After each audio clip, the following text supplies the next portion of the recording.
Modi cabinet में होने वाला है फेरबदल। क्या चिराग पासवान बनाए जाएंगे केंद्रीय मंत्री?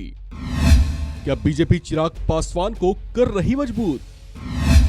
2024 के आम चुनाव से पहले क्या बीजेपी बिहार में बना रही नया एक्शन प्लान? कभी जेडीयू के साथ बिहार की सत्ता में साझेदार रही बीजेपी, जेडीयू के साथ याराना टूटने के बाद वहां की राजनीति में कुछ अलग थलग सी दिखाई दे रही थी। ऐसे में बिहार के राजनीतिक गलियारों में इस बात की चर्चा जोरदार है कि यहाँ के सियासी मैदान में खुद को मजबूत करने के लिए बीजेपी किसी नए तरह के एक्शन प्लान को आजमाने की तैयारी में है। अब ऐसी चर्चाओं ने जोर क्यों और कैसे पकड़ा, ये दरअसल कुछ घटनाओं के क्रम से जोड़कर देखा जा रहा है।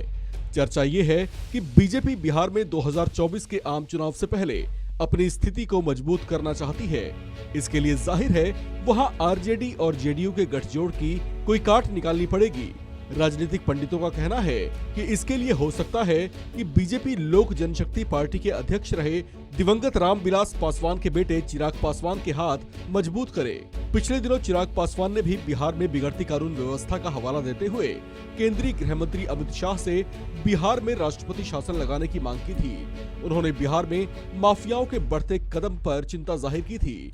उसके कुछ ही दिन के बाद उनकी सुरक्षा को खतरा समझते हुए केंद्र ने उन्हें जेड श्रेणी की सुरक्षा दे दी, जिसके बाद वे सुरक्षा के बड़े लाव लश्कर से घिरे दिखाई देते हैं। इस बीच चिराग पासवान की ओर से एक बयान आया कि उनके सीने में नरेंद्र मोदी बसते हैं, मौका मिले तो वे सीना चीरकर भी दिखा सकते हैं। उनके इस तरह के बयान के बाद उनकी मोदी सरकार की ओर झुकाव का अंदाजा लगाया गया और उन्हें सोशल मीडिया में मोदी का हनुमान कहा जाने लगा। अभी ये सब चल ही रहा था कि मोदी कैबिनेट में जल्द फेरबदल की खबरें आईं। इससे भी चिराग पासवान का नाम जोड़कर देखा जाने लगा और कहा जाने लगा कि चिराग पासवान को मोदी कैबिनेट में शामिल किया जा सकता है।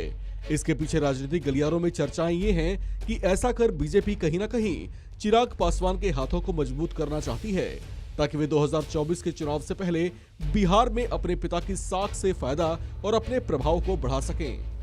अगर ऐसा होता है तो चिराग पासवान के मार्फत 2024 के चुनाव में बिहार में एनडीए को फायदा मिल सकता है। इसको लेकर जो चर्चाएं हैं उसके मुताबिक बीजेपी नेतृत्व बिहार में मंत्रियों के रिप्लेसमेंट ऑप्शन पर विचार कर रही है। ये राज्य की जनता से मिले फीडबैक के आधार पर तय किया जाएगा। साथ ही उम्र के पैमाने के साथ साथ आगामी लोकसभा चुनाव को देखते हुए पिछड़ा अति पिछड़ा के समीकरण पर भी विचार किया जाएगा। वहीं चिराग के भी मोदी कैबिनेट में एंट्री की संभावनाएं दिख रही हैं। केंद्रीय मंत्री आरके सिंह के विकल्प के रूप में राजीव प्रताप रूडी या जनार्दन सिग्रीवाल में से कोई एक आगे आ सकता है। दोनों नेताओं में से कोई आरके सिंह को रिप्लेस कर सकता है।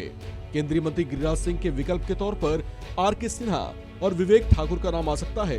केंद्रीय मंत्री नित्यानंद राय के विकल्प के रूप में रामकृपाल यादव के नाम पर भी विचार हो सकता है। इस खबर में फिलहाल इतना ही। बाकी अपडेट्स के लिए बने रहिए वन इंडिया हिंदी के साथ।